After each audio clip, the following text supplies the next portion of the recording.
Ladies, oh yeah, smoke is out.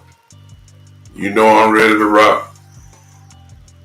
Hand is out. Feel the energy of the one and the only. I am. Touch me, y'all. I am, and this is the big time show that is being seen and heard in all over social media world as we speak. Appreciate all of you who have come so far. Appreciate all of you that have come so far. Ask that you will share and hit that like button as you come in. Let's go to work. It's been a minute since I've been on here to talk, of course, about you know what. It ain't no secret. If I got this jersey on and I got all this on, you already know what time it is. We got to talk because I'm concerned. I'm concerned because it's close now. It's about that time, and we are at a point now where the anticipation is thick. The questions are mounting. It's that time. It's that time. Football season is. I mean, it's already here. It's been here actually, but now it's time for the grass. You understand? It's time for the grass now. And now all the things that we've said during this off season is now it's time for talk. It's over with now. It's time. It's time. About to find out what the year 2025. 2026 Dallas Cowboys have to offer to us this season. New coaching staff, new players, couple drafts, couple trades, all of this has now come to fruition. And here we are again with major hopes. Major hopes and dreams and aspirations of trying to get to the Super Bowl. And let me just say that real quick. If we ain't talking Super Bowl, then we ain't talking about nothing. I don't care nothing about staying relevant. I don't care nothing about the NFC East, even though that's a part of the package. I understand that. But if we're not talking the Super Bowl, we're wasting time. That is the expectation of this organization. That is the standard of this organization.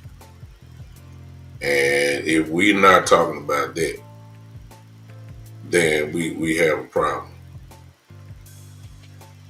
We have a real problem. So I'm here right off the top. I'm not saying we're going to the Super Bowl, but I am going to talk the Super Bowl. That's what we're playing for. If it was a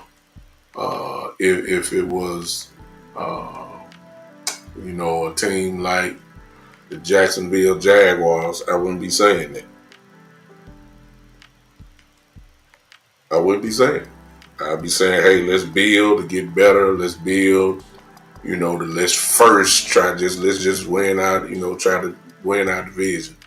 And let's get into the playoffs and let's see what will happen. That type of language. No, that type of language does not apply for certain organizations. Certain organizations in this league, they immediately put it out and say Super Bowl. It's not a foreign word. It's not a scary word. It's what this organization believes in. It's sorry. I ain't gonna say it's sorry. I'm gonna take that back. as much as the New England Patriots are rebuilding now, their standard is the Super Bowl. So even though they have Drake May, even though they don't have Brady no more, the standard has been set. The expectations may not be Super Bowl, but that is the standard. The goal is that because they won it so many times. The Pittsburgh Steelers, Super Bowl. That's the opening statement. The 49ers, Super Bowl. That's the statement. The Chiefs, Super Bowl.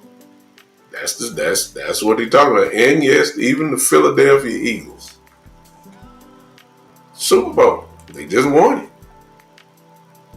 You know what I'm saying?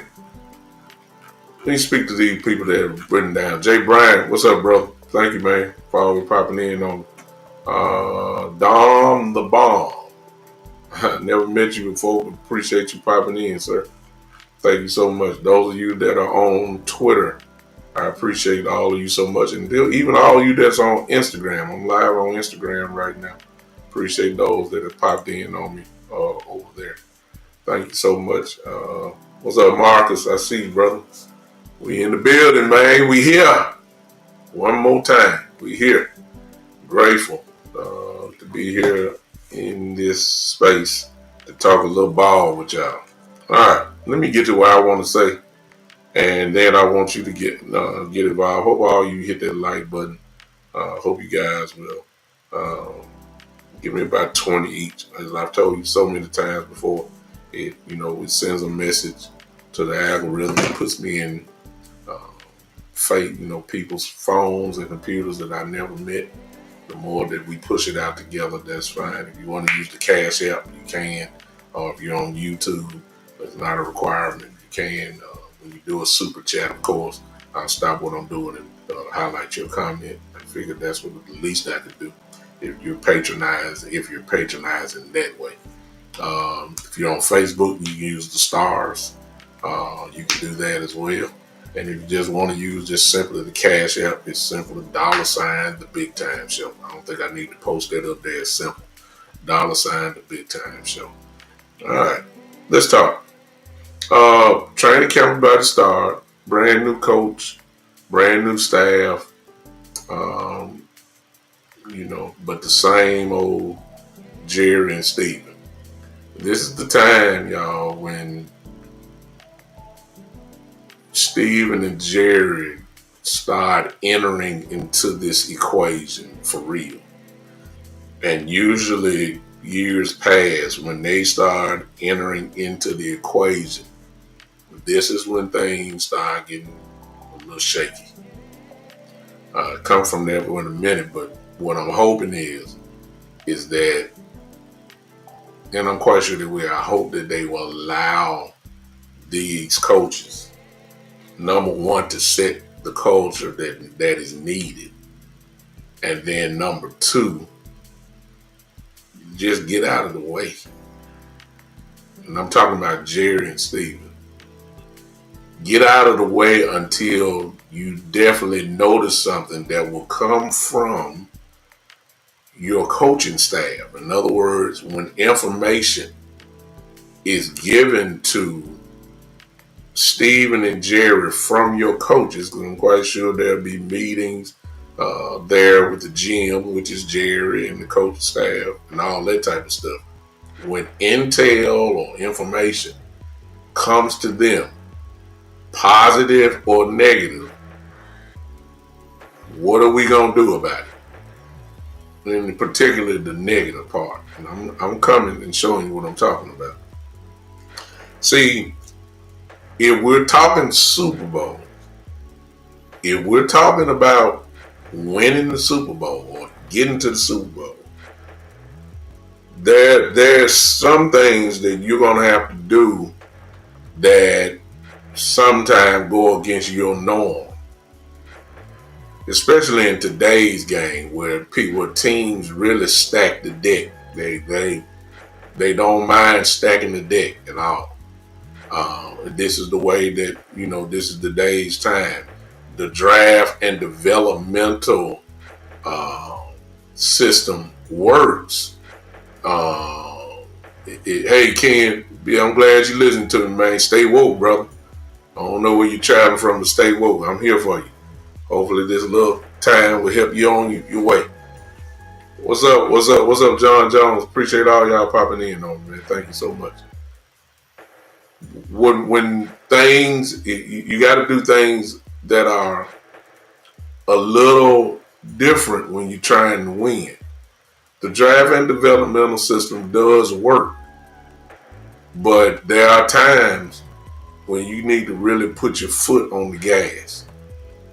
Since my brother Ken Wright is driving right now, he's trying to get them 18. I'm gonna use him right now. Sometimes you got to put your foot on the gas. Sometimes there are certain moves that you can do to speed up the process.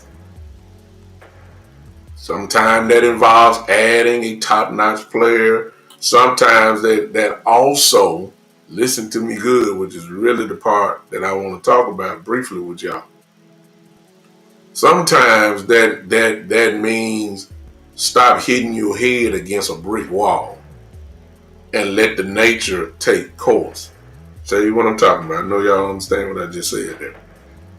See, one of the problems that Jerry and Steven have, major problem, is that during this time, and we got too much evidence that shows over the years, and I'm praying and I'm hoping that they don't make the same mistake that they have made for so many years, no matter the coaching, no matter who the head coach was or whatever. They make this same mistake, Jerry and Steven. And that is, they're trying so hard to prove people that they are right. And one of the major ways that they do this is in the area of trying to shove first and second and third round picks as starters when you're trying to make $1 out of 15 cents. You realize that they're not what you think they are. And instead of making a move to improve it, they try to stick it out. Well, that makes your team suffer. I'll throw one up for you. I'm not saying this is going to happen, but there are many examples, but I'll throw this to you. You know, this is year 3 of Mozzie Smith. All right. Overall, if I was to ask everybody, are they happy with Mozzie? Everybody say he all right, but he was drafted in the first round. Now, he may have not been a first-round player, but that's where the Cowboys drafted him, and because he was drafted in the first round, there are expectations that come with that. There are huge expectations. And if we were to be honest, because of that, listen to me, he hasn't reached the expectation probably, not only of the fan base, but he's not reached the expectation probably of Jerry and Steven Jones. They're the ones that, cut and sign people and trade people. And they're not going to get on the on airways or podcasts. And they're not going to get on TV and interview and say, hey, Mozzie Smith ain't worth a dime. They ain't going to say that. What they will say is, Mozzie, we expected Mozzie to step up and all that, but what if Mozzie is giving you all what he got? I'm just saying, I'm not saying he's not. What's up, Star Boy? Appreciate you popping in, bro. I'm not saying he ain't going to step up. I'm just saying this is one of the ways that they messed up. They hold on too long trying to prove people that they're right. See, we drafted in the first round. Now he playing, but it's year 5. And depending on your standard. You see what I'm saying? I remember they did the same thing, if you guys remember, with Connor Williams. Y'all remember him? The offensive lineman. Drafted him in the second round. Took him out of position. Made him a guard. He was getting ran over by people. Pushed over because he wasn't strong enough. But what did they do? They tried to make $1 out of 15 cents. They stuck with it way too long. You see what I'm saying? They stuck with Jalen Smith too long, if you was to ask me. You remember the linebacker. They waited for him. They got out. Jalen had some decent years, but he was not, you know what I'm saying? He was not second round grade. Bad, his knee was deteriorating year by year. But you didn't cut him. You killed him in the star lineup because you wanted to prove people wrong. The list go on and on. So now we have a new coaching staff. Here's my dilemma. And I'm almost through, y'all, whether y'all know it or not. Here's my dilemma. What if Coach Schottenheimer or Coach Eberflus, what if Coach Eberflus says, Mozzie, this ain't what we need. We're not gonna get nowhere. When Mozzie being in the middle. Y'all saw the film. I just got back. I'm talking like Coach Eberflus now. I just got back here. I was gone. But y'all done had him for 2 years. And I don't see no improvement from what he does with his, in the spot that he's in on the defense. I don't see an improvement from the last 2 years. He's doing the same things. He's still getting pushed around. He's not clogging up the holes. This is not going to work. That's the part that Jerry and Steven have messed up on for years. So what do you do when a coach tell you that?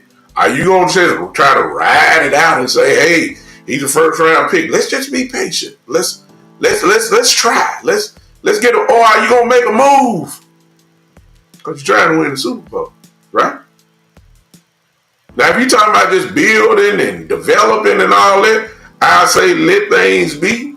Let's try to grow this thing. But if you're trying to win the Super Bowl, you don't have time. Have y'all seen our schedule? We don't have time for experimenting. We don't have time for the what ifs. We need solid folks that you know. I'm just saying, what if that happens? What if Coach Schottenheimer comes in and says, look, Tyler Guyton, I understand. That, we drafted him in left tackle. All right. He's lost weight. He's doing well, but he's not a dog enough to play left tackle. He's not progressing. But Assam Richards can play. I'm not saying Assam is better than Tyler. I'm just throwing a scenario. I'm just saying it's just a player. What if we got a player on the bench that may be better than what your start is, but because of loyalty to a contract or where you drafted a player, why you gonna stay with what you already know ain't good enough? Or is Jared Stevens gonna have some courage this year to put the right players on the field? What if Wanye Thomas? Good Lord, we all know he's a playmaker. What if he's better at the time than Malik Hooker? But you paid Malik Hooker and you lowered the Malik Hooker. What if Wanye Thomas is better? Are you just gonna limit him to just the special teams? See, all this is going to be answered in camp. I'm just saying, but what if the answer is rejected? That's what I'm talking about. This is what Steven and Jerry messed up for years. Here we are, right about at the same place. Training camp getting ready to open. We we talking about the Super Bowl here in this organization. I'm not scared to say it. Yes, this team I wish he would get out there on the opening press conference talking about we just want to, win our division. Man, forget yeah, we want to win the division, but this team is built for deeper than just talking about the NFC East. If it wasn't, I'll say it. I'll say, look, we just hope to try to win the division this year. to leave.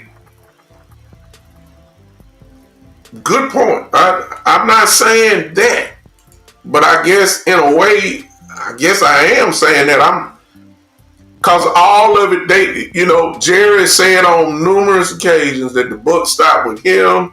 He's the ultimate responsibility, all that type of stuff. Now, I ain't really saying, because I know Shotty don't have no power. Shoot, Mike's, nobody that had the power. The ones that had the power, he got rid of. Jimmy Johnson, he got rid of him because he ain't want him to have all the power. Parcells. I know that the coach, especially a rookie coach. I'm saying since the buck stops with him, what if the coach says, Jerry, Mozzie is not cutting it. In order for this defense to be a run-stopping defense, we need to find or trade for, because you ain't going to just find one on the street now, because all the good ones are already there. We need to trade for another one tech, because Mozzie is not it. What if Coach Eberflus says that? We got to get better in the middle. What we have is not good enough. Will Jerry say, finally, let me get on the phones? Or will he say, we're trying to be patient with Mozzie. We're going to hold on. We drafted him in the first round. He has first round qualities. He has first round traits. He has first round, moves. But we got tape that says he getting ran over. We got tape that's saying that he ain't clogging up that bitter like you want. We done had, this will be the third year. We done had 3 years of this, and this ain't it. So this is where Jerry and Steven come into play. This is what is messed up, because they took the latter approach. Let's just see. Let's just. He's gonna make some plays. He's good enough. We just gotta be patient. Let's do the rotations. Let's bring in. Let's just try to see if no. We done tried that way for years. If you're talking about the Super Bowl now, if you're talking about winning a world championship, this is what's got to happen. You got to change it. You can't do the same thing. It's work to a limit. It's work for some have been developed, and that's good. But it ain't been developed on the level of talking about winning a Super Bowl. Got a super chat here. Terry, what's up, Terry? I don't know if I spoke to you. What's up, Terry? You say, tell him to produce or get cut loose. But how you going? It ain't about getting cut. I'm just saying, let's just go with part one. How about put the better player in? That's what I'm saying. If it's not Mozzie and OC, I know OC ain't finna sit down. If it's OC and somebody else, if it's the new kid from UCLA, even though he's a rookie, may not know everything, but if he's clogging up the hole and he's doing it simply better than Mozzie, put his big tail in the game. It's simple to me. I know he was drafted in the 6th or 7th round, whichever what he was. I understand that. But if he's the better player, I thought that you're supposed to put your best players on the field. That's what I thought. This is what Jerry and Steven get into play. This is what messed up the running back room. Last year, Rico got loose. He was obviously the better back. Ezekiel had started crying and saying, I need touches. I need to play. And he went straight to Jerry. And Jerry said, put Ezekiel in the game. Rico come up with a mystery injury all of a sudden. And in the Giants, there wasn't nothing wrong with him. It's just they wanted Zeke to play. See how that turned out. But this is where you messed up. Loyalty. So are you loyal in the draft pick of Mosley, which was a first round pick? Or are you going to ignore that Mosley may not be it? If he's not it, are you going to get on the phone because you don't want to bring the same type of player in? You got to improve the team.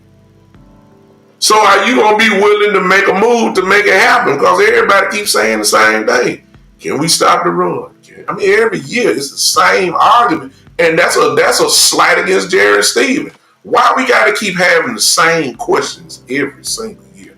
Seems like to me something's supposed to have been done changed by now. We shouldn't be having this same question by now. Can we stop the run? By now, we done had the same question 8 years almost. That problem should have been fixed a long time ago. What if Coach Schottenheimer says this?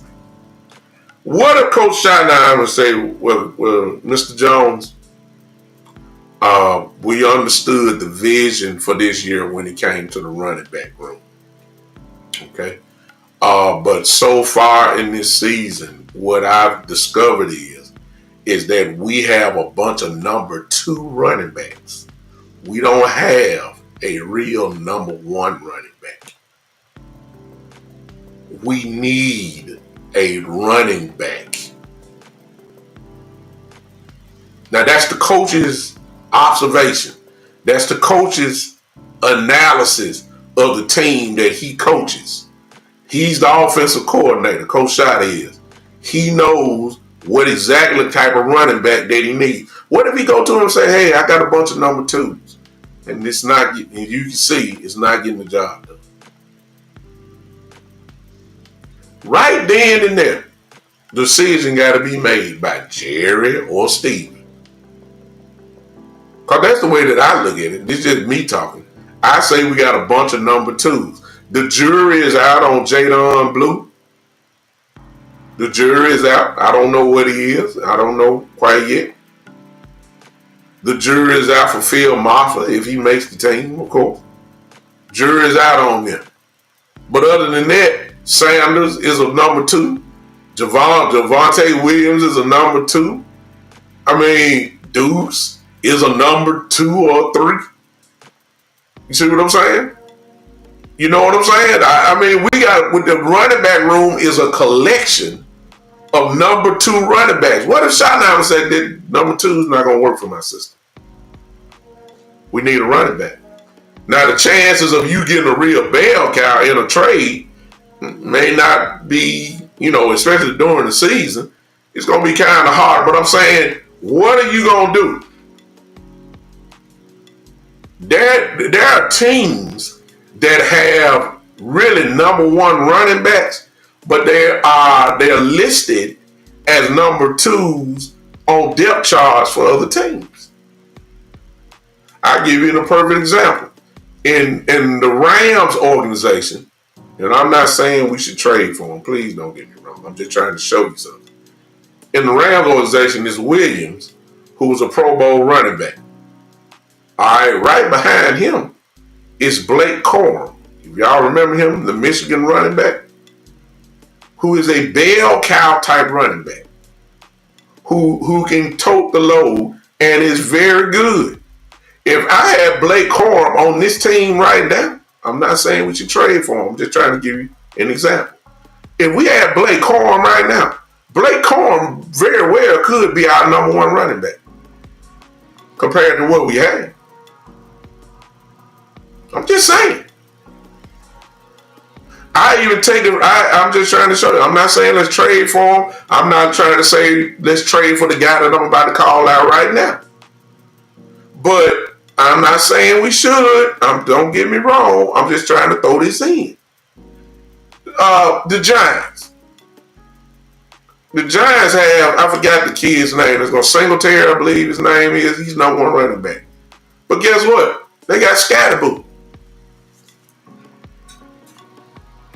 Definitely a number 1 running back.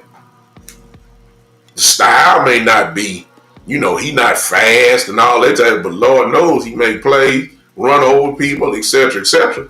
You put Scatterboot on this team right now, is he the number one running back?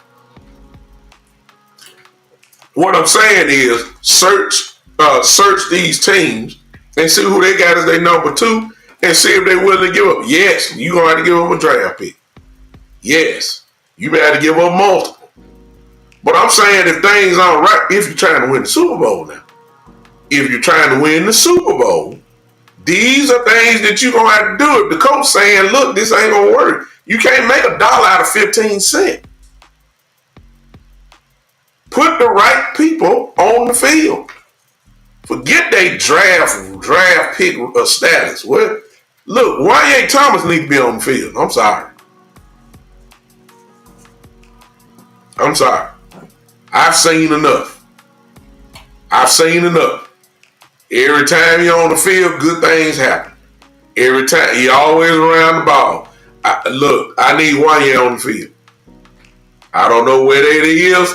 I know what he plays. I don't know if he can play corner. I don't know if he can play slot corner. I know he can play safety for sure. Look, Y.A. Thomas needs to be on the field. I don't know if that means you got to split the time up. He needs to be on the field. Y.A. Thomas needs to be on the field. And if that means at the expense of Malik Hooker, so be it. If you got split time with Malik, so be it. The real players are dogs, that I like to say. They need to be on the field. Loyalty ain't getting us nowhere. Loyalty is just getting us to the first round of the playoffs. Draft and development is just getting us to the first round of the playoffs. What's up, Drew? That's all. Draft and development and all that has just gotten us to the first round of the playoffs with a few NFC East championships to go along with it. That's been the limit. It seems if that's our ceiling, sometimes you got to look a man in the mirror and you got to be honest. If the first round, one and done, it's been the ceiling for us for the last God knows how many years, the times we made the playoff, then it's obvious there needs to be a change of mentality. A change of doing things. You got to do it. And I'm saying right now, the training, here we go with training camp, it ain't no sense of repeating the same mental mistakes. If a player is better, put him in the game.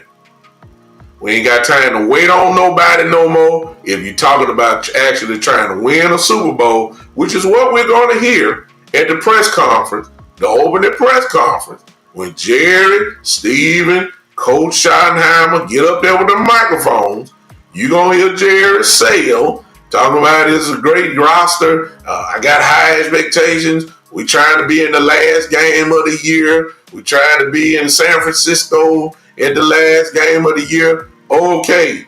There are things you got to do during the season. You got to look yourself in the mirror. If it ain't right, you got to change it. I'm sorry. If Mozzie ain't if Mozzie ain't doing what the expectations are, you got to make a change.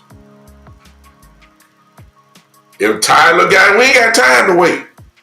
You done paid this quarterback $60 million. You done paid this wide receiver in Lane $35. You got a 1-year rental of Pickens. There ain't no guarantee you're going to stay here next year. If you have a big year, you're going to want some money. And I'm not sure that we're going to pay him. So you got 1 year to get it done. You got 1 year possibly, and we're going to be looking for another wide receiver in the draft. Or unless you're going to trade for one. I'm not sure Pickens going to stay here. I'm just saying, if you're talking about winning, then put the best player. If Tyler Guyton is getting his brains beat out and he's struggling, and he's getting all these holding calls, and if he's getting beat, then something got to be done.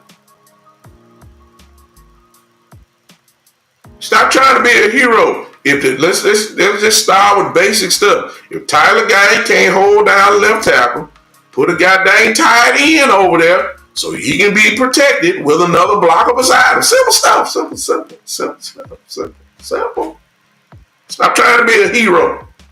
He can go one-on-one. He can't. He can't block. He too slow. He ain't strong enough. He getting tore up. No. We're going to find this out very early. But as far as Tyler Guyton goes, I guess you can throw in Steele, even though I got more confidence in Steele. Okay? I'm just saying, you can't do the same thing. Here we are, another training camp. Can't have that same mentality. You want to win a Super Bowl. Put my best players on. That's star number one. That's it. I ain't got time. This is me. Y'all may be fans. Y'all may have jerseys of some of these players. I can care less. I don't have time for experimenting to see, quote unquote, to see if they gonna find it be what we drafted them for. I ain't got time for that. I don't have time for it. I done seen 2 years of Mozzie. I ain't expecting him to have 8 sacks and all that. That's not his game. I'm not expecting Marvin Smith to have a whole lot of tackles. That's not his game. I'm not expecting Marvin Smith to be in the Pro Bowl this year because he's not going to have the numbers for it. We drafted him for him to simply take on blockers and hold his ground and plug up the middle so it won't be so easy to run against the Cowboys. That's why we drafted him. And I got 2 years of film that said he ain't doing it on a consistent level. And if I see the same things again this year, good Lord, what else do you need to see? Make a change. Get some help. I ain't saying get rid of him. I'm not saying to cut him. I'm not saying, no. What I'm saying is he just becomes part of the rotation. He's not the man. He's not the star. I mean, give me somebody in here that does what you've been saying for the last 9 years. Good Lord, it don't take this long to fix this problem.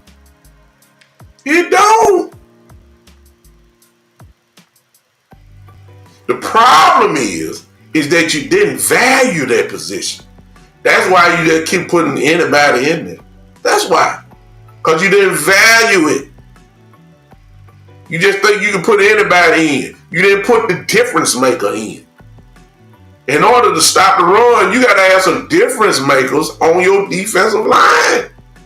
You got the pass rushing job. So they put a value on the pass rushers.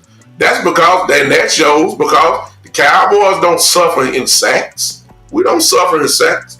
They did it again this year, trying to put a Band-Aid over a problem by trying to say we're going to pass rush. Yeah, you can, but the real issue is you ain't stopping the run with a difference maker in the middle. And once again, they have already done it. You went out and got Fowler. You went out and got the kid from Boston College. Another pass rush. But you really didn't address the middle. You addressed the middle by paying OC. But ladies and gentlemen, listen to me. OC is a part of the problem of stopping the run too. Because I've seen him get pushed around. I know he's pretty good. I know he got paid. But let's just be truthful. If you look at the tape, OC was in the middle too. And he got pushed around. So now I got 2 defensive tackles.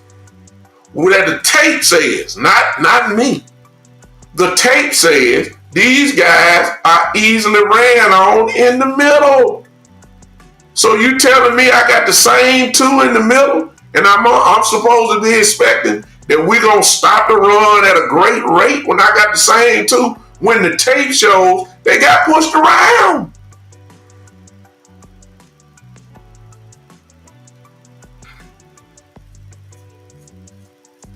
But you put a Band-Aid on it by getting pass rushers. You put a Band-Aid on the running game by getting a whole bunch of number 2s instead of getting a number 1. Which always leads to Dak Prescott throwing the ball 38 times a game. We done specialize addressing the issues by going somewhere. It's almost like going to surgery and you going to get surgery on your leg, but when you go in there, they do surgery on your arm. Wrong method, wrong part. And now your issue has become a bigger issue because you never addressed it. And see, that's the real truth of the Dallas Cowboys right now. I know y'all didn't come, y'all know me, y'all know I'm gonna tell you the truth. We did not address, I don't care who we drafted, unless you're telling me that either Jadon Blue or Phil Maffa are the number 1 running backs. And we just got to see how well the rookies respond. Unless you telling me that all you did was just go get some depth.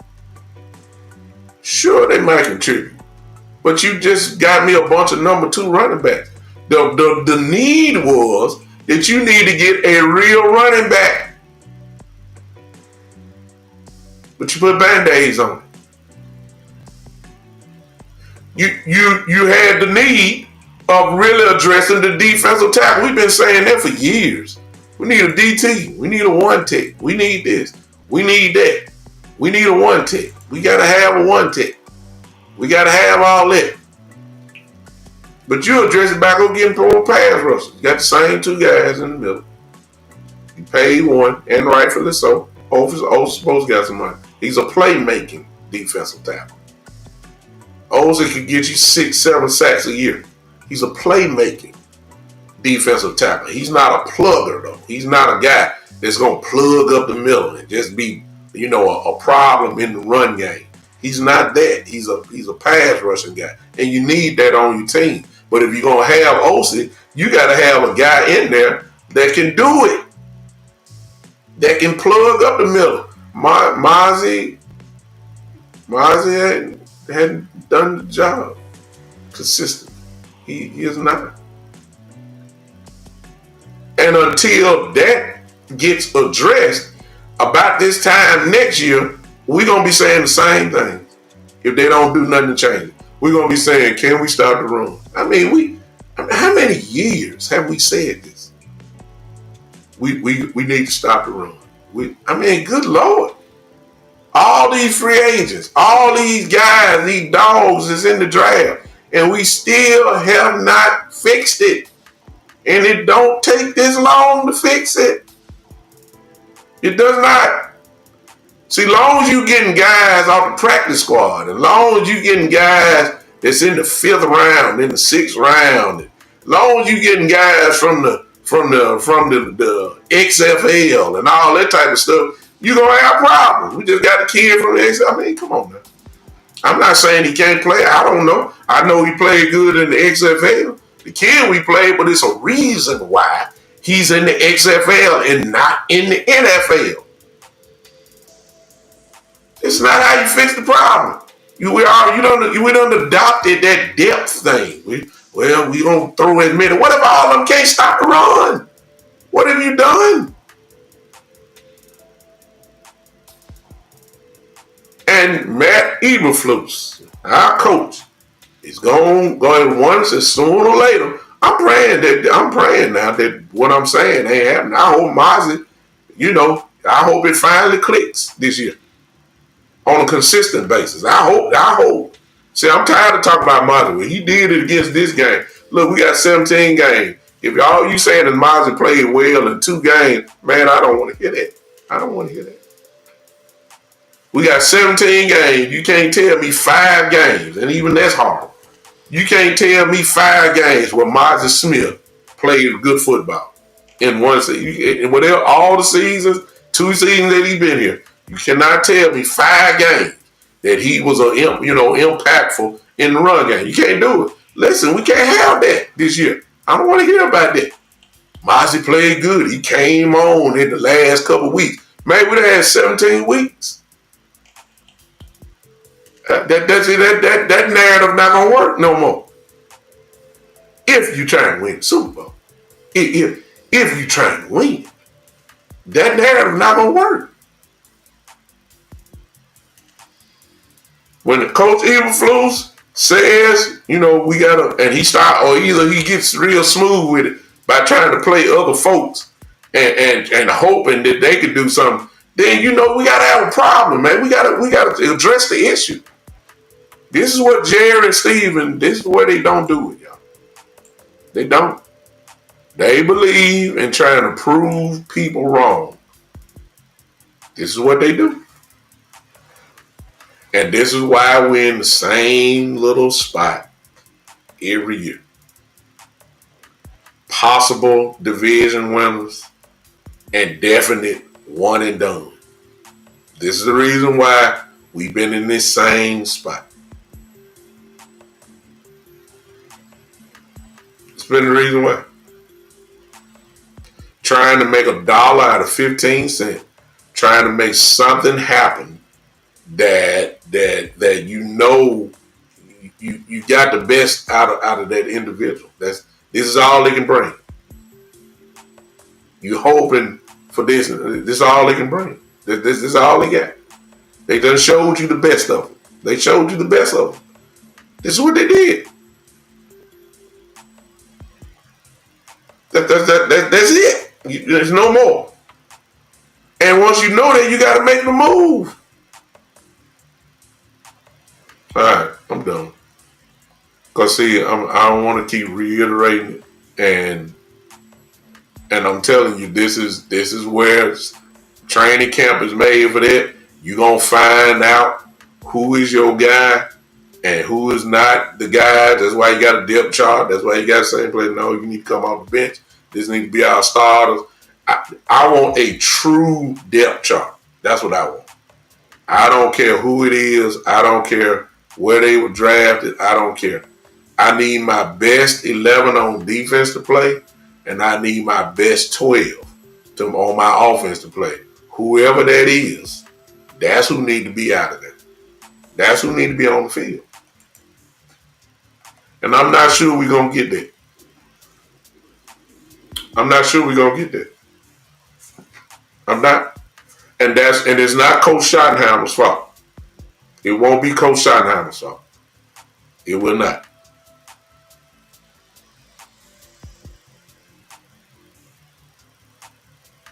It's not.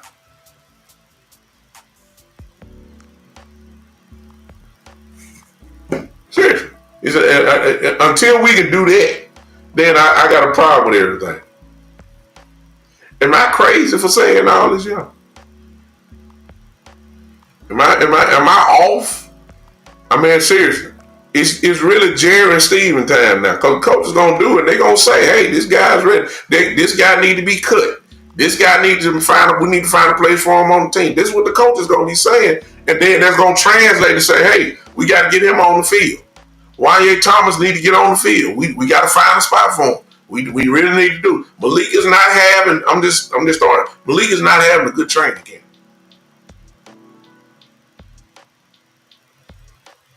Okay, Jay Brown, good. Or exactly. Or Donovan Wilson.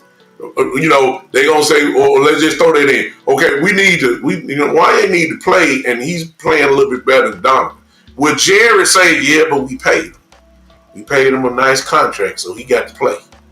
You see what I'm saying? Stuff like that. And that's how Jerry and them think, because if they drafted you high and if they paid you, you got to play. But what if you got a guy on the bench who's better? That's my question. All right. I didn't talk long enough. I'm just trying to make sure I ain't crazy. Y'all see on the ticker there. I'm going to do the call in now, line now. Y'all can go ahead and do that. I know I ain't done it in a while. This is a good spot for it. 901-654-6853. It's open now. You can call right now. Tell me I'm off, please. Tell me I'm crazy. Please tell me I'm off. Or if you don't have to agree with me at all. Convince me that I'm wrong in what I'm saying or whatever the case may be. Go ahead and call that number 901 if you want to call in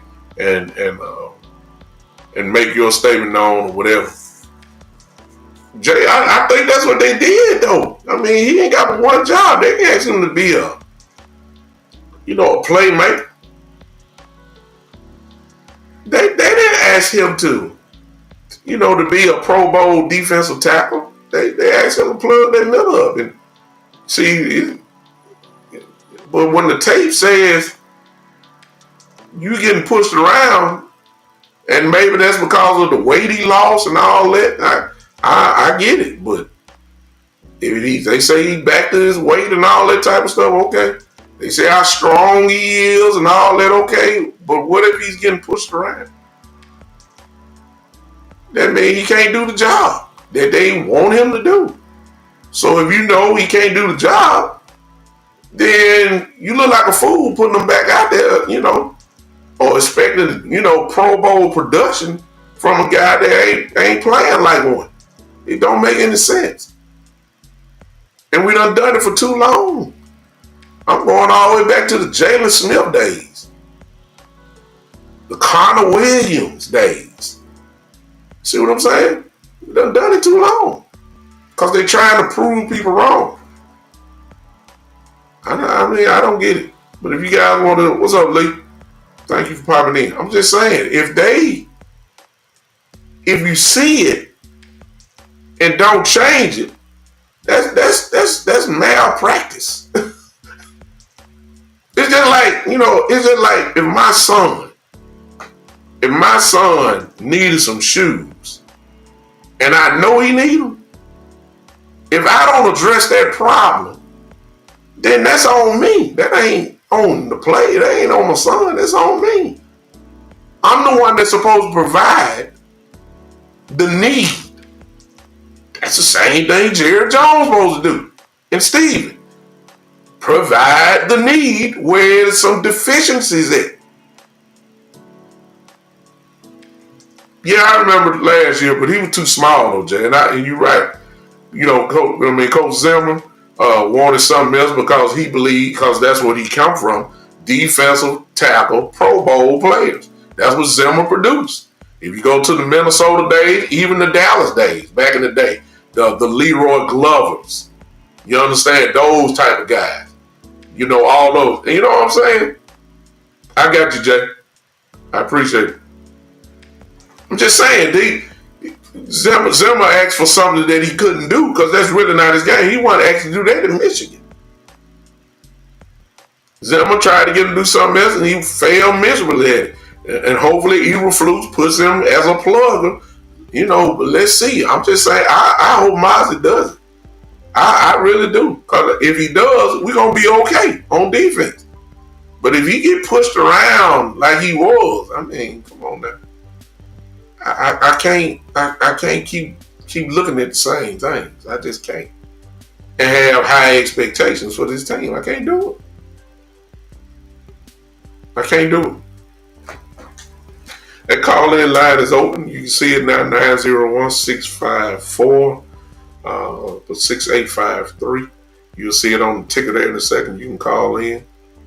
But I'm quite sure that I have some people that saying like, because a lot of us have expectations this year. They addressed, in my view, I give them credit where credit is due.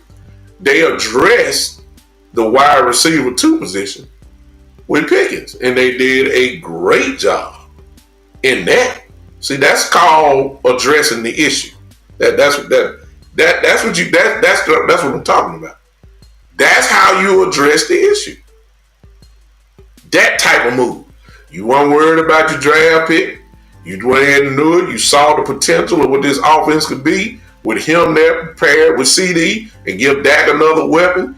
That's what you call addressing the issue. You took the Band-Aid off. You addressed the issue. All I'm asking for is the same urgency in certain spots. And we've been talking about defensive tackle for so long that it just don't make no sense that it's taking this long to try to figure this thing out. It just don't make any sense to me. It just don't. It just don't make sense to me. And I'm saying this year here, based off the way that this team has been built, based off of the contracts that we've done. You about to pay Michael Parsons eventually. It's going to happen. You about to pay him astronomical amount of money. When you pay these people this type of money, good Lord, it's nothing but Super Bowl that you're reaching for. You're going to have three of the highest paid players at a position. You're about to have Tyler Smith, who's going to get an astronomical amount of money when his time comes. It's crazy. Got a call in. I got my brother in here, Terry Turner. What's going on, brother? What's up with you?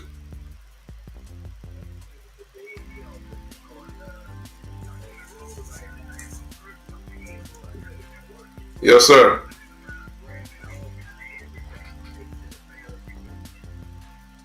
Yeah.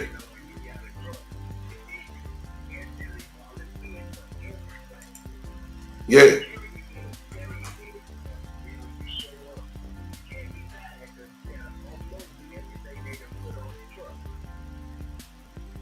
Yeah. Yeah.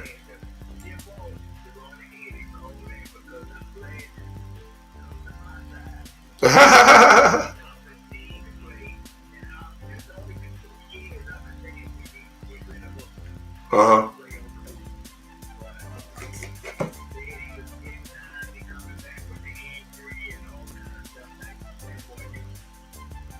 Yeah. Exactly. We gotta have it, man. Let me see here. They say they can't hear you, and that's on my fault. I don't know why, but let's see. Can anybody hear?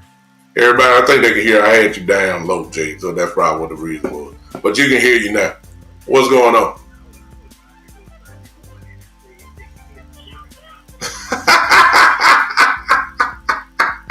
Let me add something with that.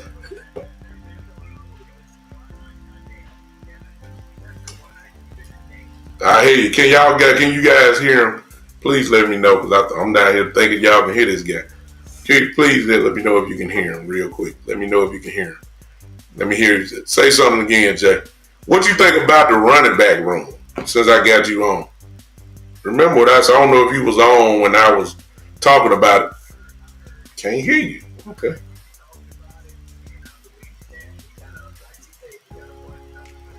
Mm-hmm.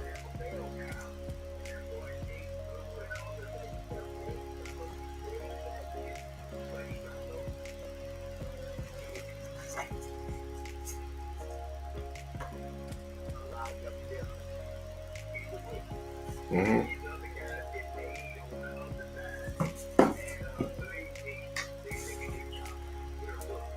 Mm-hmm. They say they can't hear you. Go ahead. Go ahead.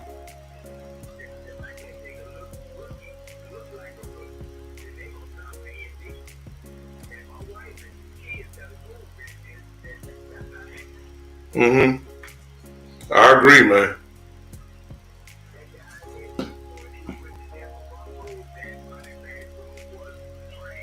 Yeah.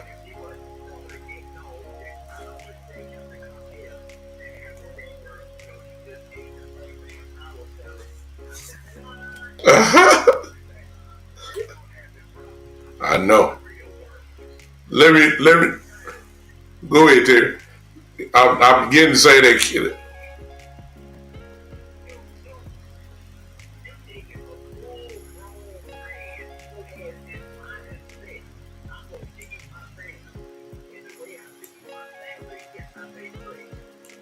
That's right.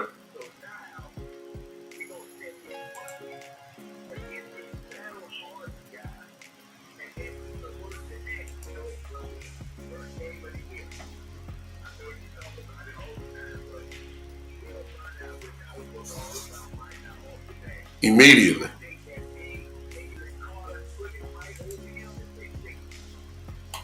Exactly. Immediately. Exactly. No doubt about it. Ain't Cowboy fan. Jump on since you there. Can y'all still can't hear him, right? Am I right about that? I don't know because somebody said no at first. I need y'all to know because I'm thinking over here I got everything straight. So let me know if y'all can hear. Did y'all hear what what Terry was saying? Let me know. Let me know. Did y'all hear him? Did y'all hear him? Yeah, we got a bunch of number twos, Terry. I'm just gonna keep talking until somebody tell me they can't hear you. So it is what it is. Okay. Okay. Terry, yeah, yeah. Oh, you on tight ends? Okay. What about it? Okay.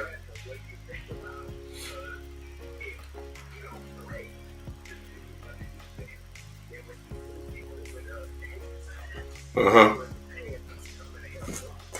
I'm going to say that I believe that the tight end room is one of the most secure spots that's on the team because I think they're settled there. I think that they still can't hear you. Terry, let me let you go because ain't no sense you just hanging on like they can't hear you. I got to figure out what's going on here. I appreciate you though popping in on me. All right, man. All right, so Terry said, appreciate your Anchor Cowboy for letting me know. So let me go back to square one. I hate to let me take that down. Let me figure out what in the world is going on here. There we go. All right. So what Terry just asked is an interesting thing. He said, "What about the tight ends?" He asked me, "What do I think about the tight end room?" And I believe that spot is probably one of the spots where the Cowboys probably feel most secure. We haven't really talked about the tight ends on here, but I believe that the only question will be how many. I believe they fully believe, obviously, in Ferguson and Schoonmaker. And I really do believe they believe in Ford. That's three right there. I don't know if, anybody else. I don't know, I don't know how many. See, with Schottenheimer, one of the things that we have to learn and Coach Eberflus is in certain positions, how many people are they going to have on the game day roster? Like, how many wide receivers are you going to have? How many running backs are you going to carry? How many edge rushers are you going to have? Which then would mean how many DTs you going to have. See, all that's going to be kind of answered, in the problem in the first 4 weeks of the season. That way, we'll be able to get a consistent, see some consistency of how they, how they do the game day roster. So it's kind of hard to, try to project that because we don't know how shot as much as he talking about running the ball. Are you gonna carry 4 running backs? You see what I'm saying? And if you do that, then obviously that's a spot that may affect, a certain position of defense. I do believe, without a doubt, if you're talking about running, I can see that, the 3 tight ends definitely, and you might carry 4. You might carry 4. You just might. We ain't gonna know that until we see how Coach Schottenheimer, how he runs the plays. So, it's kind of that's gonna be real interesting because it's not gonna be like Coach McCarthy. It's not gonna be like that. How many wire that, and that's really a real interesting thing. I think 2 of the things now you got to be thinking, Terry, and everybody else. I really think that that's interesting because we projected all these playmakers at running back, even though I say they're a bunch of number twos, a collection of number 2 running backs. But if he runs the ball like he says, then certainly you're going to carry more than 3 running backs. Another interesting thing about another person, Hunter Lepke is interesting because I've heard that I've heard that he can even line up at tight end. So is that your 4th tight end?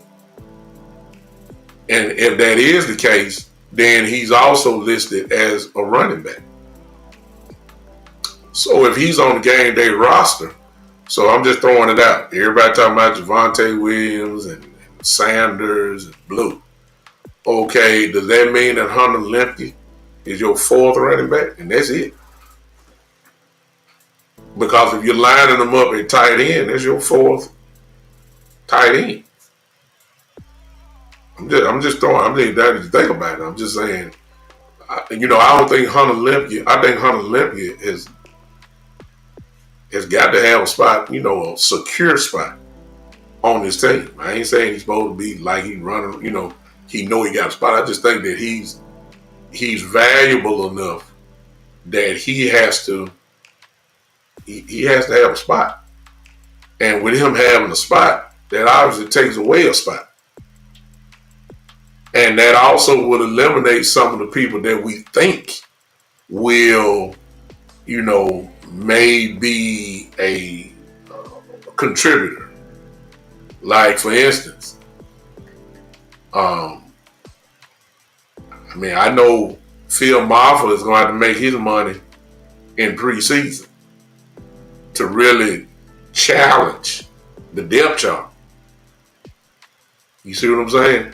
Deuce Vaughn, who I don't think he's gonna make the team. That's just me. Some people believe he's gonna do it, but whatever he does, the preseason will either be his ticket on this team, or it also would be he's auditioning for other teams when he get cut. It's one or the other. My brother in the building, man. Let me get him in here. Man, I love it. Man, look who done joined me. The one and the only, my brother, who I tremendously respect and love. I hadn't had a chance to talk to him personally on the phone. I think I texted you one time. I think I did, angry Cowboy fan. But since his brother passed away and dealing with his family, but I publicly will say, man, I love this dude here, man. This dude is the truth. One of the best in the game, as everybody knows. When it comes to this content, this dude is the truth. And man, he has the ability to pop in on me at any time, to jump in on the show, because I already know he's going to bring fire and nothing else. So this is how we do it when we start talking about the DC universe. At any time, Batman can call Superman. You see what I'm saying? And Superman can call Batman, and who knows, before this night, if somebody else gonna pop in, who knows? But y'all know who he is. I ain't a Cowboy fan in the building. Come on, y'all salute my brother as he in here. What's going on with you, Bishop? Salute, man. Salute. Can you hear me fine? What's up with you, Doc? I just had a sound effect for it. Oh, let me see. Hold on. I can hear you. Oh, you can hear me? Yeah, you loud and clear. Okay, good. Man, I'm starting to realize that in these times of grief and mourning and everything, that I need my brothers and my sisters as close as I possibly can get them. So yes, I appreciate you having me on, man. Nah, it ain't no issue at all. Like, anytime you want to pop on, I ain't got no problem with it. And then you already know anytime you need me, ain't nothing but a text away or whatever. If I'm here, I'm with you. So we gonna get through this thing together, man.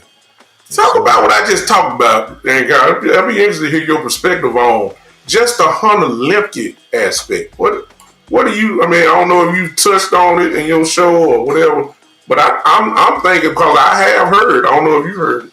I have heard about him lining up at tight end as well, and if he does, I don't think he's in a position where he's on the borderline or possibly being cut. I just don't think so. And if he is, he's going to take up one of those running back spots as well. Mm-hmm. So you got a double type of dude, and possibly even three because he play special teams as well too. So I'm saying, what do you think about him possibly being maybe the fourth tight end as well? I'm saying, what's your perspective on that? Yeah, see, I was saying that earlier. I was like, Hunter Lipke could be that Sean McEwen to this Dallas Cowboys offense. Sean McEwen, he was registered as a running back, but then they used him as a tight end more often than not. Mm-hmm. So Hunter Lipke, man, he's blessed with the ability to be able to catch, be able to be that thumper out of the backfield. But one thing that he has against him is that this new regime is like, this ain't our dude. We didn't draft him. You ain't got no sponsors in the building. Right. Okay. So it's like you look at Hunter Lipke, you know what you got. I believe he struggled in his rookie year. I think it was that rookie season where he had that fumble and everything. He struggled securing the ball, but I think he learned his lesson from that. And you may have more of a Swiss Army knife with Hunter Lipke on the 53-man roster than without him being on it. Mm-hmm. Interesting prospect because I didn't think about that, and you're absolutely right. They didn't draft him. The only thing that we can lean on is that Schottenheimer knows him because obviously he's been there since he was a rookie, and I guess that's the only thing that we can lean on. But we just don't. I guess we just don't know the value that he has for him. But I've heard about that, and that's just interesting. I don't know how many. Like I was saying, we're gonna have to kind of wait, and then you just can't do it all one game.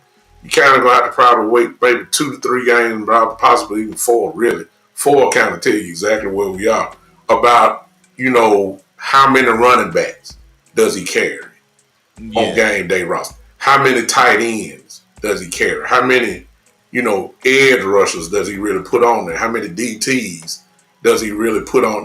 That's kind of stuff that we ain't gonna really know until you get a real good gauge maybe after 4 games to see the kind of value up. So it's kind of hard to see, but we so loaded, and I'm not just talking about with just Pro Bowl players. I'm saying as far as depth goes, we kind of loaded, in certain spots.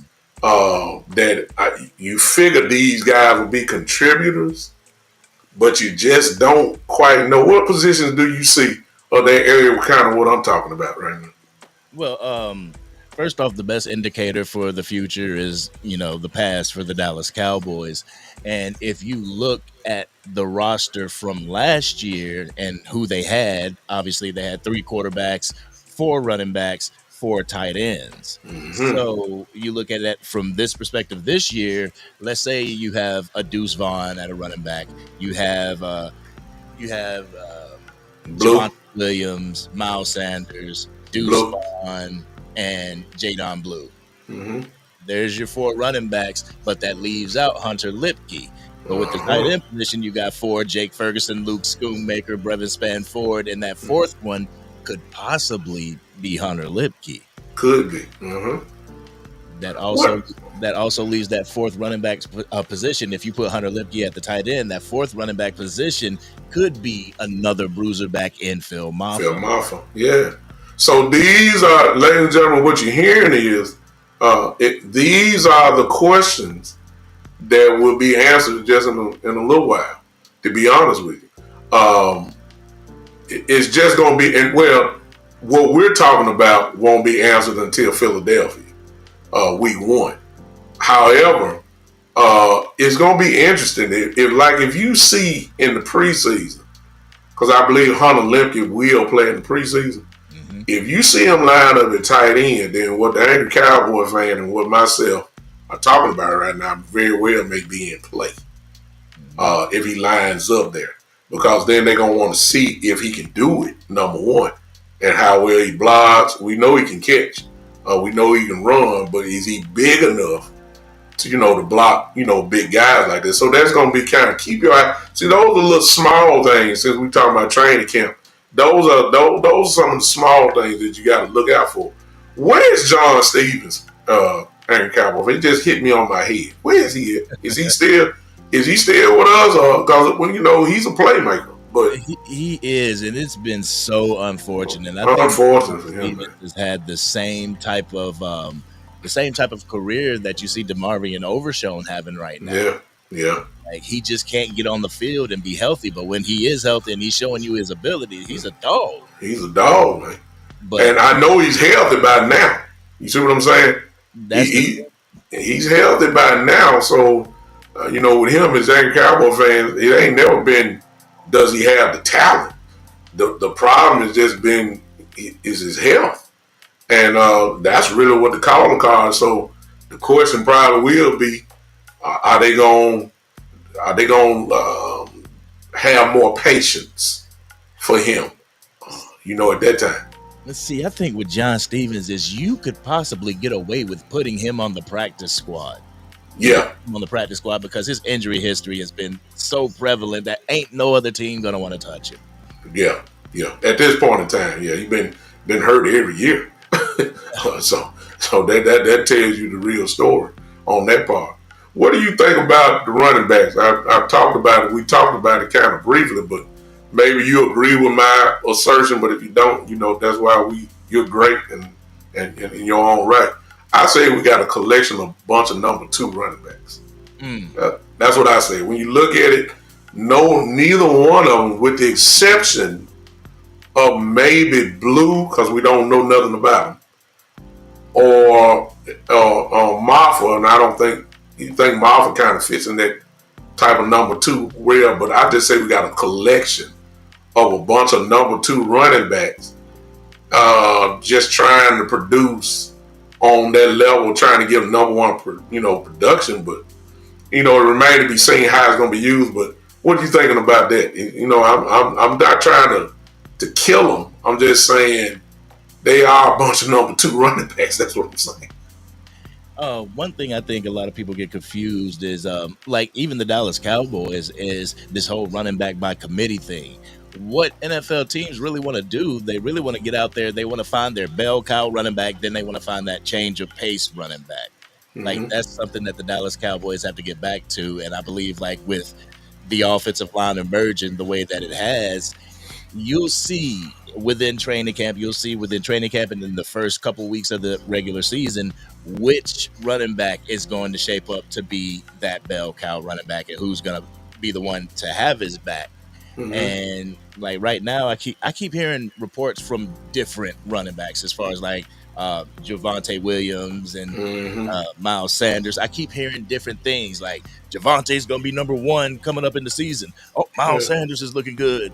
Jadon Blue. I keep hearing these names, and it's like I always go by that mantra. I can't remember who said it way back in the day. It was about quarterbacks. If you have 2 quarterbacks, then you don't have any. You don't have one. My thing is the same thing with the running back situation. If you have 2, 3, or 4, you don't have none. Yeah. So my question, and I started the whole thing. I don't think you heard me, but if you did, just looking for your perspective on kind of what I said. I said that this is the time where Stephen and Jerry, this is their time. From the perspective of the coaches, we know from the past that the coaches, and they meet with Jerry and Stephen almost every day, morning meetings and all that type of stuff. So my thing is, I know Coach Schottenheimer doesn't have enough pull to change Jerry because nobody did that. So I'm not looking for that.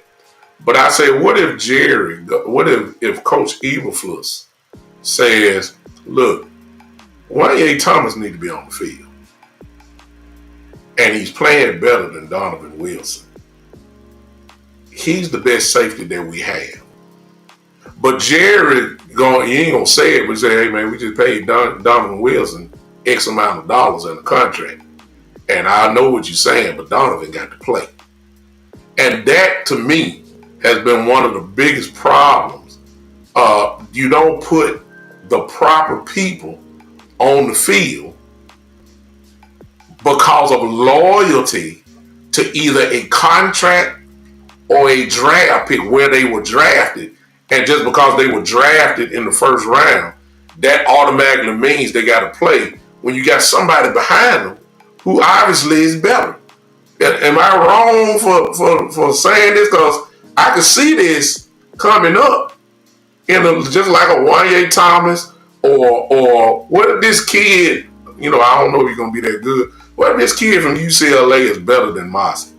What if he plug up the hole a whole lot better than Mozzie do and he don't get moved? You see what I'm saying? I'm saying, like, put the best players on the field, and if the coach is doing it, then will Jerry and Steven get in the way? That's what I'm talking about. What do you think about that? See, I'm thinking of it like this. Like, if you have somebody on the team that is light years better than the starter that you have, and the only reason that you're playing that starter is because of what he's making, he's going to be making that on the bench or in the game. If I got somebody better, that second string, and Jerry's talking about like, oh well, we got to play the players that we pay. Like, if we're winning with the second string guy, like, he's going to get paid regardless. The first string guy is going to get paid regardless. So if he sucks, let's put him on the bench and put the right person in there that can get us further. Yeah. So when you think the same way I am, and that hadn't been the case when I go back and start thinking about the Connor Williams, you remember the offensive line we used to have. When I started thinking about how much they tried to, tried to save Jalen Smith as his knee was deteriorating over the years. Know that we needed help. They never addressed the issue, and if there was somebody behind them, they didn't play him because they were loyal to okay, we drafted Jalen Smith in the second round. We drafted Connor Williams in the second round. And we moved him from tackle to guard. And I know he getting beat up. I know he getting pushed around. But we're going to prove y'all wrong. And you let to do it. And the team eventually suffers because you see what I'm saying? You're holding on. You're knocking your head against the wall, hoping, trying to say, I'm waiting for him so I can say I proved you right. But you done lost the whole year. You see what I'm saying? That type of stuff. And I believe we're getting ready to, to fall right in that spot in a few weeks. When we start talking about who needs to be cut, who needs to, when you start talking about that, and if your decision making is based off of a person who's making money, but he's better, I'm not saying you cut the Malik Hookers. You see what I'm saying? I'm not saying you cut Donovan Wilson. But if a Wanye Thomas is playing football and your coach has said, this guy's the truth, and we need to find a way to get on the field. And I ain't talking about rotations. I'm talking about he need to be on the field. Then this is when Jerry and Steven, they always get in the way when it come down to this. And I'm hoping that since we got a new coach, that they will let this training camp be pure. I don't know if that's the term I'm using. Let it be pure, that we get an actual pure depth chart. That's what I'm saying. Put the best players on the field. Go ahead, King. Yeah. First and foremost, Mr. Fulton, your birthday is July 20th. Happy early birthday. Happy early birthday. Happy birthday. I didn't even see it. Appreciate you, brother. Happy birthday to you. My thing is this, like, some people really, when we get together for Thanksgiving and everything, you got those people that just pile all their stuff on the plate, get ready to eat. And then you have those other people that like to have their meals separated, not touching. This is a thing with the Dallas Cowboys. Jerry Jones and Stephen Jones, they want the meal, boom, boom, boom, boom, boom, all on their plate. Mm-hmm. In all actuality, the football teams that are succeeding, that are getting to the places that we want our Dallas Cowboys to get to, they're separating their meals. Mm-hmm. They're not allowing them to touch. Case in point, the Washington Commanders, new ownership, new coaching, everything. And they were like, listen, we don't know the first thing about the X's and O's. That's what we pay you for. So we're going to take care of that while we take care of the business. Jerry wants his thumbprint on every single Jerry. And I don't say Steven so much in this situation because this year has proven that Steven's thumbprint is really neither here nor there. You don't see Yeah, him like you see Jerry.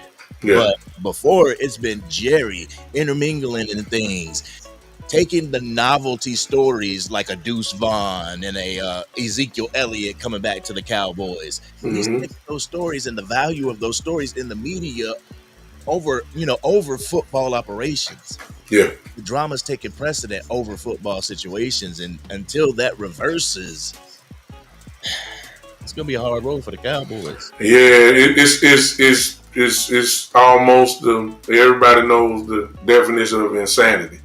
Everybody knows it. You think you're gonna get a different result. You crazy for even think you're gonna get a different result. I'm just hoping that since I think because of the contracts that have been given, uh, I think there is a window based off of the DAC contract, based off CD contract, obviously based off the rental. You know, who knows? It may turn into a long term deal with Pickens.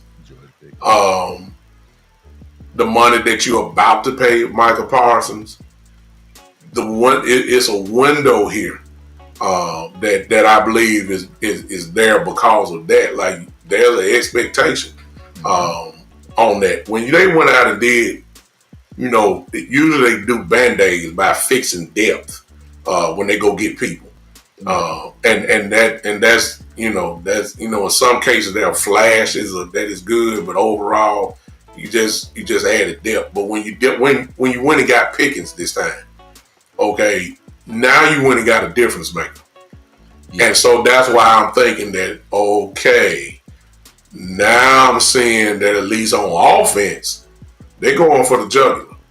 I'm seeing that, and so I'm thinking they really are trying to win, whether they address the defensive, sufficiencies or not deficiencies or not. If anything, they're saying, look, we gonna score 30 on y'all. Now y'all might get 24. You know what I'm saying? But we gonna put up 30. You know what I'm saying? Go ahead, Jack. Look at it this way. To Jerry Jones, what is the flashier way to win a Super Bowl? Offense. Is it by stifling defense, or is it by putting 60 points up on the field? There you go. It's your offense. So if your defense gets you to a championship and they're the ones that break the curse, it's all on the players, it's all on the coaches and everything like that. The offense is the mastermind of the owner / GM of the team. So if he can go in there and score like 45, 50 points, averaging 35 points a game this year and do something and win, that's what he's going to do. And I believe with George Pickens acquisition real quick, that was on par with the Amari Cooper trade. Bingo. And it's obvious with him acquiring Pickens, it's obvious that the decision was made. Like, we done seen this before when Amari was here and a rookie Lamb and a healthy Michael Gallup. We've seen this before, and we know what this offense can do by putting up almost they were the number one offense in the league, but they were scoring 30 points a game almost. So I'm quite sure that the decision was made, like, this how we gonna beat people this year. That I really think we still gonna be good on defense. We gonna be real good with proper coaching. We already got a superstar, so we gonna have the superstar. And if the cornerbacks get healthy, we're going to have a few all-pros at cornerback. So we have the pieces there. But we really going to go ahead and try to go ahead and go for the jugular with this offense on. And I think that's really what's going on. Now, of course, this is why they put all these linemen here. Talk to me real quick, Andrew, because I talked about it earlier, about Guyton. And not that he's need to go to the bench. But my question is to you, because of the window that I just talked about. Because if I'm not mistaken, correct me if I'm wrong, after the second year they can do something with that. If I'm not mistaken, after the second year they can get out of it or whatever. I don't think that's what it is. So you got a 2-year window. So if Guyton is struggling like he did last year, when do you say, okay, because, he protecting the blind side of your quarterback. We ain't got time for experiment. Like, and I know you're not going to go and trade for, a dude. I know you're not no way you're going to be able to do that. But what if Richards, who played well, to me, what if he's playing better, if he's doing better than Guyton? Because you ain't got time to experiment with this thing. Do you make the move? Or are you going to be loyal to, we draft him in the first round? That type thing. I mean, it all really depends on the ego of Jerry Jones. There you go. Oh boy, you just fell up on a new title for your show. The ego of Jerry Jones. Go ahead. That's what that Netflix special should be called. Yes, sir. Like, hey, what's going on, Jeff? What's up, Jeff? How you doing, bro? But it's all has to do with the ego. If he detaches himself from this team and allows these coaches to be able to coach and put the best men on the field, the sky's the limit, man. And I keep referring back to Washington, but here we are in the same division, looking over at this team, giving us the prime example on how to keep the championship within the NFC East and to possibly get to a Super Bowl. Yeah. Is Jerry over there like this? Yeah. You like that, or does he have his thinking cap on? Does he have his ears wide open and his eyes wide open, looking over there, getting the example? If he is, we'll see Brian Schottenheimer do a lot more with this team. And just real quick, like with the tight ends, we were talking about the tight ends and everything like that. I'm thinking that Brian Schottenheimer wants to have, with the whole Marty Ball situation, he wants to have those blocking type receivers, blocking type of tight ends, a sufficient offensive line, and I believe that we've gotten there. But as far as like the defense, and I see this team as a repeat of 2021. I do. Wow. You got us making the playoffs?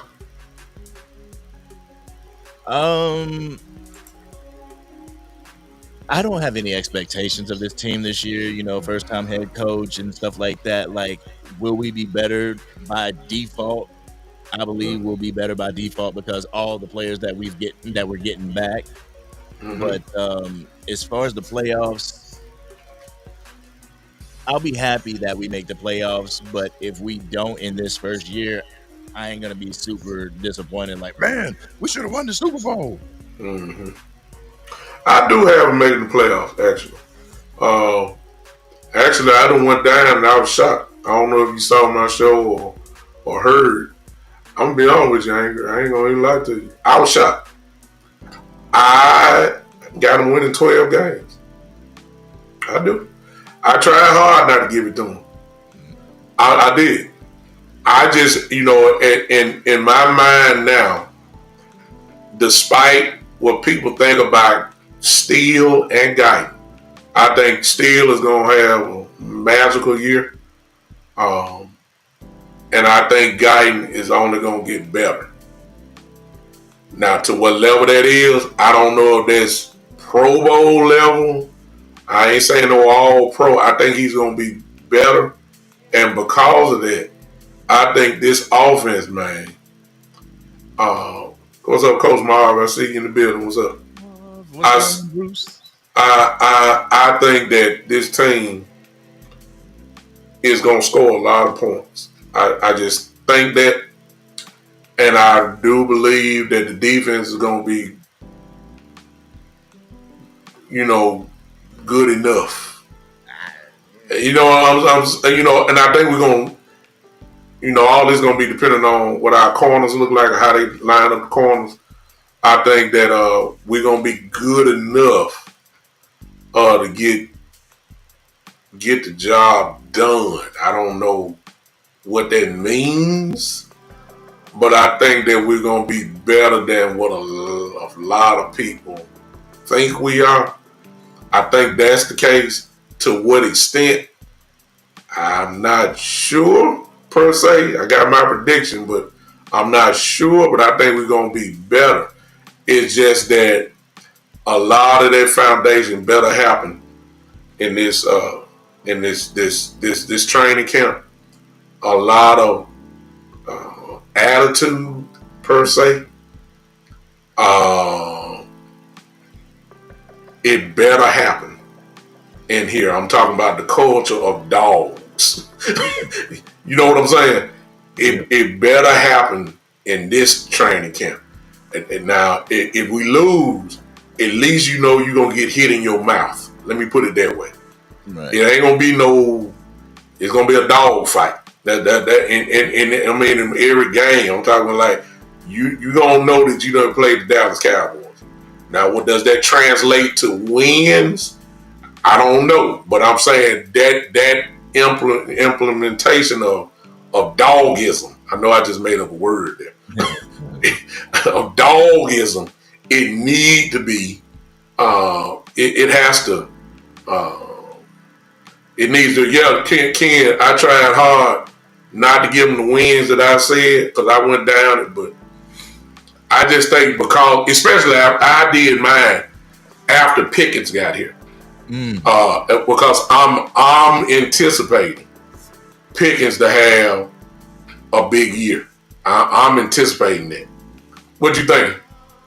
See, one thing that I know a lot of people were having an issue with Jerry Jones and everything, and I got to give him his props for it. But like the 1-year contracts and stuff like that, like this year and next year, we have so many talented players that are coming up on their contracts, that are going into contract seasons. This year, I believe like Jalen Tolbert and Jake Ferguson are going to have a big season, for the simple fact that CD and Pickens are going to command most of their attention, leaving Yeah, those guys to find the soft spots in the field. yeah. But we're getting these players, even George Pickens. That was a brilliant move by Jerry Jones. Bringing him here, contract year, he has to prove that he is a number one wide receiver.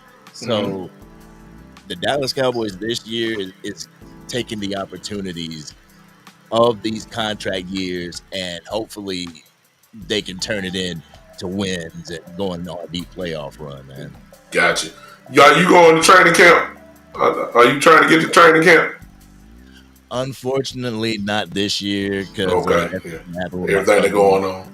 Yeah. I went back to North Carolina. I was in 3.5 months. I went down there 3 times. So Yeah. Yeah. That like, took away. Yeah. Yeah.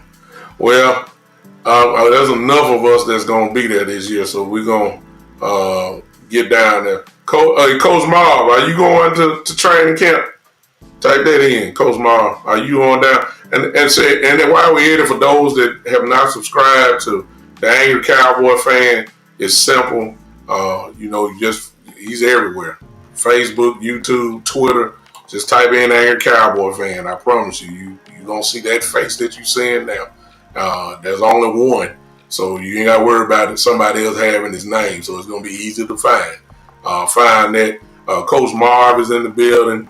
Coach Marv Talk, I believe that's the name of his show. If you haven't subscribed to Coach Marv, you need to do that as well. All these guys are great. All these guys are insightful, and of course, when either one of us come together, you already know it's gonna be fire. So this wasn't even scripted. This is just Angry Cowboy Fans just jumping on. It ain't, it's just talking ball. So you know that. He didn't know he was coming on today. I didn't know he was coming on today, and here we are. So it's real simple. So we need to do more of this. Personally, the Angry Cowboy Fan and all the content creators. Obviously, we have our own shows, but it's special when we all come together and put on for all our people. A lot of people want to hear what we have to say. The new media is what they call us, the new media. And that's because we're not obligated. We ain't getting paid by nobody. So we get to say what we want to say, how we want to say it. We get to tell the truth. We're not obligated to say the Cowboys look good when they look like trash. You see what I'm saying? We're not gonna do that. So I know Angry Cowboy fan is one of the ones. Why you think he got the name Angry? Why you think his name is there? Because you know you're gonna get the truth. He's raw and uncut. Exactly what he says it is, raw and uncut. With Coach Marv, you're gonna get the same thing. Y'all know me, so you know what time it is with that. And there are so many of us that we all support each other, and I appreciate my brother showing up. And Cowboy, just for clarity, why don't you tell everybody where you at exactly so they'll know? All righty. So you can find me over on YouTube at the Angry Cowboys fan. I believe I'm over on X as the real ACF. Mm-hmm. And just like you said, Google Angry Cowboys fan. You're either going to find me or you're going to find somebody punching their TV. I'm not the one punching my TV. But man, I appreciate having you on. If you don't mind, if I could give a shout out real quick. Go ahead, bro. All right, I want to give a shout out to my nephew down in Texas, Dylan. I believe it's his 12th birthday. All Let me right. see, let me just make sure. Yeah, he turns 12 this year. All So right. I want to say happy birthday to him. Happy birthday to Aura. She turned 1 yesterday. So I love you Awesome. both. And thank you, Cowboys Nation, for everything that you do for us as well as the nation. Awesome, man. Happy birthday to your nephew Dylan and to your baby Aria. That's awesome, awesome, awesome, awesome. You know, thank God for any year that you get. You know what I'm saying? You thank God for any year you get, especially up to what's going on in today's time. Thank God for any day that you get. Forget a year, any minute. You know what I'm saying? Thank God for that. So appreciate all you guys hanging with us today.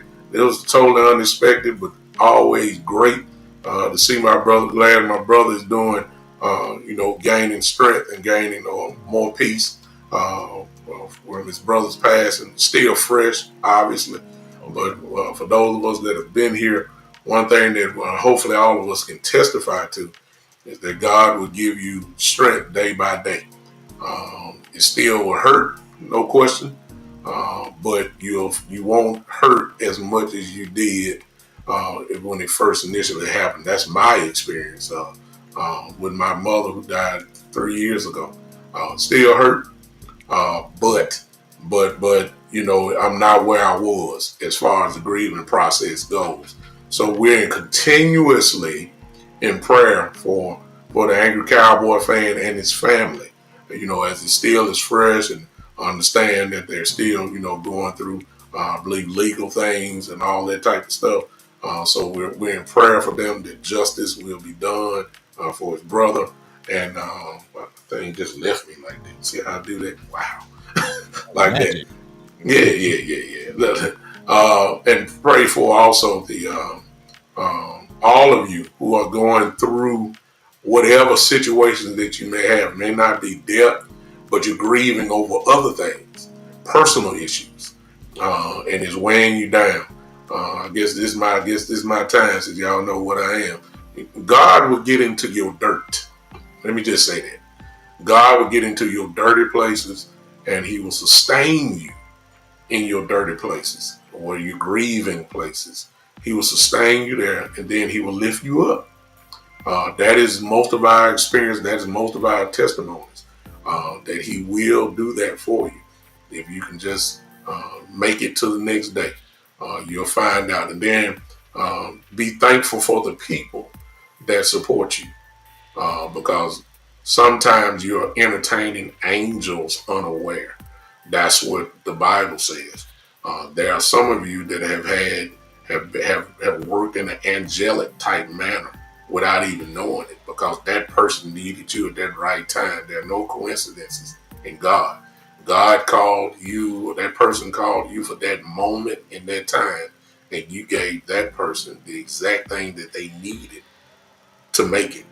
You understand? So that be thankful for all those people that are support there. I'm here for my brother whenever he needs me, whether it's live like we are now, whether it's a phone call. I'm here for him, and I'm quite sure he would say the same for me. Yes, So I have no problem with that. Keep that in mind, y'all. Y'all pray for the Angry Cowboy fan. Y'all go support Coach Marv as well. Support the Angry Cowboy fan, and thank you all you guys. Subscribe to all these channels. Coach Marv is Coach Marv Talk. Of course, I'm the Big Time Show and the Angry Cowboy fan. Let's subscribe to all these people as we get closer now to the 2025-2026 season. We running out of time, y'all. All the talk is over with. It's grass time now. It's to the grass. Well, all the answers will be, all the questions will be answered. It's almost grass time.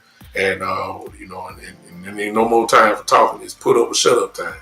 And that's what we're getting ready to find out. So we'll see you guys a little bit later. Turn on those notifications for all these shows. That way you'll know when they come on live.